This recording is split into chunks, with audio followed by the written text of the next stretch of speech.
I had just finished checking on the barns early one morning when I noticed that several bags of what looked like wheat were missing. At first, I thought maybe a neighbor's animals had gotten loose and disturbed the storage, but as I approached, I realized something far more alarming. Karen was there, rifling through my barn with a strange intensity. Her hands were covered in dust and debris as she poked through bins and bags, muttering to herself about community regulations and using resources responsibly. I stepped forward and called out, "Karen, what are you doing in my barn?" She jumped, clearly caught off guard, but quickly composed herself. I'm just checking on the grain. You've been storing too much without reporting it to the HOA, she said, trying to sound authoritative. I raised an eyebrow. Karen, first of all, this is private property. Second, this isn't wheat. It's just dried cow dung for fertilizer. Totally harmless, completely legal, and essential for the upkeep of my pastures. Her face turned red, but instead of apologizing, she seemed determined to continue. She tried to dig deeper into the bins, perhaps hoping to find something she could use to report me.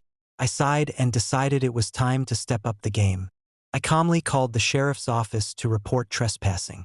While waiting, I decided to document everything with a few security cameras I had installed inside the barn. Karen, oblivious to the cameras, continued her investigation, muttering about illegal storage and waste mismanagement. Within minutes, deputies arrived. They walked in, observed the scene, and politely but firmly instructed Karen to leave the property immediately. Karen tried to argue, claiming she was protecting the neighborhood from potential hazards. The deputies, unimpressed, reminded her that entering private property without permission and inspecting someone else's storage constitutes trespassing and harassment. As Karen stomped off, muttering threats about lawsuits and HOA complaints, I felt a quiet satisfaction.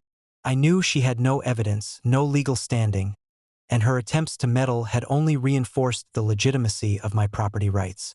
Over the next few days, I reinforced the barn entrances and ensured that all storage areas were secure.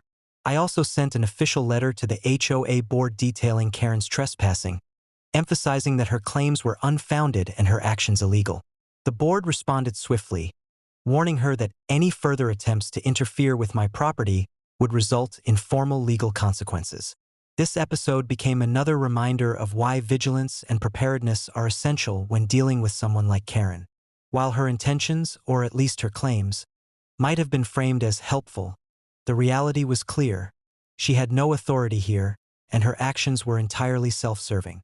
By the following week, the barn was fully secured, the fertilizer untouched, and the animals grazing peacefully. Karen had retreated, clearly aware that further interference would lead to serious consequences. The incident underscored a critical lesson. Being calm, methodical, and law-abiding in the face of aggressive and irrational behavior is always the most effective approach. The ranch returned to its normal rhythm, and I was reminded that protecting one's property sometimes means anticipating the unexpected and handling it decisively. Karen's intrusion, though disruptive, had been entirely neutralized through careful action and a firm adherence to the law, leaving the property and its owner completely secure.